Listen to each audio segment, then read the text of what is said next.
प्रधानमंत्री नरेंद्र मोदी के नेतृत्व वाली सरकार ने बुधवार को कैबिनेट बैठक में एक बड़ा फैसला लिया है। जी हां, लोगों को मुफ्त इलाज मुहैया कराने वाली आयुष्मान भारत योजना में बदलाव का ऐलान किया है। सरकार के इस एक फैसले से देश के 6 करोड़ से ज्यादा ऐसे लोगों को फायदा होगा जिनकी उम्र 70 साल या इससे ज्यादा है। जी हां, आयुष्मान योजना में अब इस आयु वर्ग के बुजुर्ग भी शामिल होंगे और फ्री इलाज का लाभ भी उठा सकेंगे। आइए समझते हैं इसका क्राइटेरिया क्या है। सरकार इन बुजुर्गों को किस आधार पर लाभ पहुंचाएगी, इसके साथ ही क्या रहेगा प्रोसेस और कौन से डॉक्यूमेंट्स की पड़ेगी आप लोगों को जरूरत। 4.5 करोड़ परिवारों के 6 करोड़ बुजुर्गों को फायदा। सबसे पहले बात करते हैं सरकार के फैसले के बारे में। तो आपको बता दें कि कैबिनेट बैठक में आयुष्मान योजना का कवर बढ़ाने के लेकर चर्चा की गई है। फिर इसमें 70 साल के पार के बुजुर्गों को शामिल करने का ऐलान किया गया है और केंद्रीय मंत्री अश्वनी वैष्णव ने कहा कि अब 70 वर्ष के ऊपर के बुजुर्ग भी इस सरकारी स्कीम में शामिल होंगे और इस फैसले से 4.5 करोड़ परिवारों के 6 करोड़ वरिष्ठ नागरिकों को फायदा होगा। उन्हें 5 लाख रुपए का मुफ्त स्वास्थ्य बीमा कवर मिलेगा। इस स्कीम के नियम में बदलाव के संकेत सरकार ने इसी साल अप्रैल 2024 में दिए थे और अब इसे लागू कर दिया गया है। आगे आपको थोड़ा सा और डिटेल इसके बारे में बताएंगे। आयुष्मान योजना क्यों कारगर नहीं हो पा रही है, क्या लोगों को मुश्किलें आती हैं और कांग्रेस क्या कह रही है। खास कार्ड मिलेगा, स्कीम में बदले ये नियम। सरकार के ताजा ऐलान में खास बात यह है कि 6 करोड़ से ज्यादा बुजुर्गों को योजना के तहत लाभ देने के लिए सरकार ने कुछ अलग नियम बनाए हैं। सरकार ने कहा है कि इस योजना के तहत जो लाभार्थी हैं उनको एक अलग कार्ड जारी किया जाएगा। अगर वरिष्ठ नागरिक वर्तमान में किसी भी केंद्र सरकार की स्वास्थ्य योजना के तहत कवर ले रहे हैं तो उनके पास आयुष्मान भारत में स्विच करने का ऑप्शन होगा। यहाँ एक और अहम बात यह है कि 70 वर्ष और उससे अधिक आयु के ये सभी सीनियर सिटीजन, चाहे उनकी सामाजिक और आर्थिक स्थिति कुछ भी हो, लाभ उठाने के पात्र होंगे।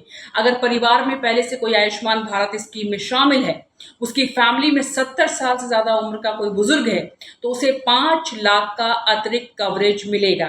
इस योजना का लाभ लेने के लिए बुजुर्गों को आयुष्मान भारत के तहत रजिस्ट्रेशन कराना होगा, जिसकी प्रक्रिया जल्द शुरू की जाएगी। सरकार जब कोई स्कीम लॉन्च करती है तो उसके लिए पात्रता की कुछ शर्तें भी लागू होती हैं, जिससे कि स्कीम का लाभ जरूरतमंदों को ही मिले। आयुष्मान योजना में देखें तो इसमें अब तक ऐसे लोगों को लाभ मिलता था। ग्रामीण क्षेत्र में रहने वाले जो लोग हैं, आदिवासी हैं, उन लोगों को लाभ मिलता था। अनुसूचित जाति या जनजाति के दिव्यांग, उनको लाभ मिलता था। असंगठित क्षेत्र में काम करने वाले या दिहाड़ी मजदूर, उनको लाभ मिलता था। और जिनके परिवार में कोई दिव्यांग हो, गरीबी रेखा के नीचे आने वाले लोग, इन तमाम लोगों को इसका फायदा अभी तक मिलता था। ये सरकार के आंकड़े हैं, ये हम नहीं कह रहे हैं। ये सरकार ऐसा मानती है कि इन तमाम लोगों को जो उन्होंने कैटेगरीज बनाई हैं, जिनको अभी तक फायदा मिलता था, उनके बारे में। अब इसका फायदा किसको नहीं मिलेगा और किसको मिलेगा, इसको थोड़ा सा डिटेल में आपको और आगे हम समझाते हैं। तो ऐसे लोग कार्ड नहीं बनवा सकते। कौन है वो लोग? संगठित क्षेत्र में काम करने वाले, जिनकी कमाई का हिस्सा पीएफ में कटता हो। तीसरा, जो ईएसआईसी के मेंबर हैं। चौथा, जो इनकम टैक्स देते हैं। पांचवा, जिनका अपना पक्का मकान और गाड़ी है और जिनके पास सरकारी नौकरी है। ये तमाम जो कैटेगरीज हमने आपको गिनाई हैं, उनको फायदा नहीं मिलेगा।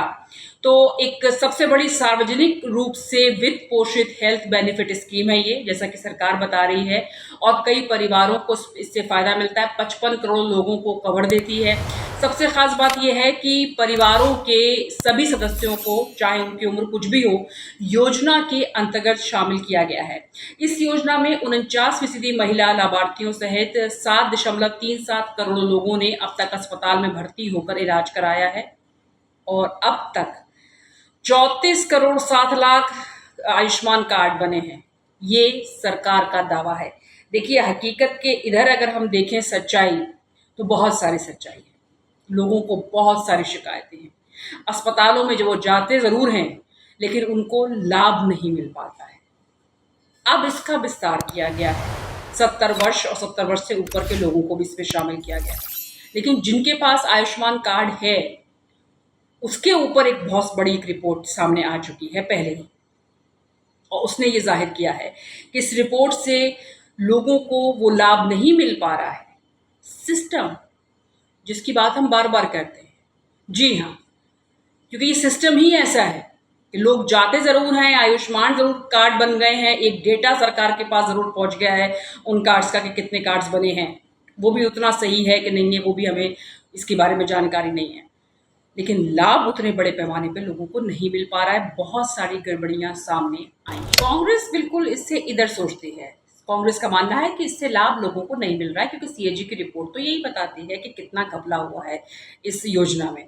सरकार पहले उस पर तो अपना रुख स्पष्ट करे, ये कांग्रेस का कहना है। ये नारे देने, योजनाओं के बारे में लफाजी करने से थोड़ी योजनाएं लागू हो जाती हैं। तो आपने समझा कि कांग्रेस जो है सीएजी का हवाला दे रही है।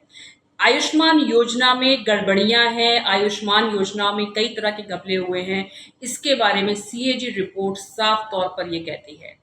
दिल्ली का आपको अगर हम बताएं हाल गंगाराम अस्पताल का, तो वहाँ के कुछ जो लोग हैं, जो जानकार हैं, वो भी इस बात को मानते हैं कि देश में जनसंख्या के हिसाब से देखें तो अस्पतालों पर मरीजों का दबाव है।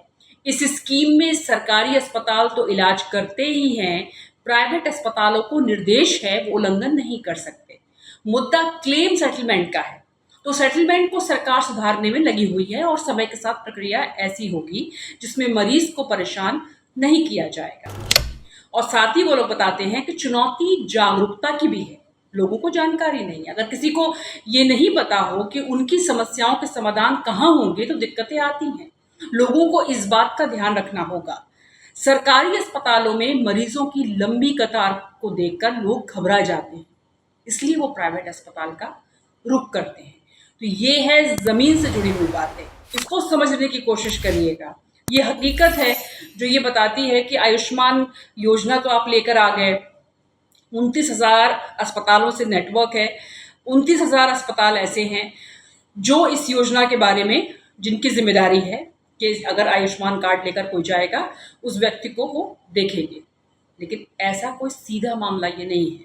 इसको समझने की ज़रूरत है कि मरीज़ अगर वहाँ जाएगा, उसको किस तरीके की दिक्कतें हो रही हैं, ये साफ-साफ रिपोर्ट्स आ रही हैं, उसमें ज़ाहिर है कि मरीज़ों को इलाज नहीं मिल पा रहा है। तो आपको ये बता दें कि इस स्कीम को लेकर काफ़ी सारी बातें निकल कर आई हैं और इस स्कीम को बहुत अच्छे से डेमोग्राफी और सार्वजनिक स्वास्थ्य क्षेत्र की समस्याओं के लिहाज से सही से प्लान नहीं किया गया। भारत युवाओं का देश है। हेल्थ इकोनॉमी के सिद्धांत के अनुसार युवाओं को इस दायरे में लाना चाहिए था, जिनका आगे जीवन काफ़ी बचा हुआ है। उन्होंने कहा कि 70 साल से ज़्यादा उम्र में होने वाले इलाज काफ़ी महंगे होते हैं, इसके लिए 5 लाख रुपए की राशि पर्याप्त भी नहीं है। योजना गरीबों के लिए थी। अब 70 साल से ज़्यादा के अमीर बुजुर्ग भी इस दायरे में आएंगे, जो अपना इलाज वैसे भी करा सकते थे। तो ये आपके सामने एक खुली किताब की तरह है इस आयुष्मान योजना के बारे में। जैसे हमने आपको बताया, जो एक्सपर्ट्स हैं, जो जानकार हैं, वो यही मानते हैं। आप युवाओं को नहीं ला रहे हैं, आप 70 साल के बुजुर्गों को ला रहे हैं और जो कैटेगरी आपने बनाई है उसमें कोई भी है, वो गरीब भी है, वो अमीर भी है। तो ये इसलिए क्रिटिसाइज किया जा रहा है बार बार कि इस योजना से लाभ जितना लोगों को मिल सकता था, पहले तो जानकारी उन्हें नहीं है इसके बारे में। फिर जो पूरा सिस्टम है, अस्पताल में जाते हैं वो, तब उनको साथ कौन कौन सी दिक्कतें पेश आती हैं। अगर थोड़ा सा अगर ग्राउंड लेवल पर इस पे काम किया जाता तो शायद लोगों को उतनी दिक्कतें नहीं आती। बस अगर योजना का अनाउंसमेंट ही काफ़ी है तो फिर तो बेकार है बिल्कुल। ये आयुष्मान कार्ड बनने से सब कुछ ठीक नहीं होता है।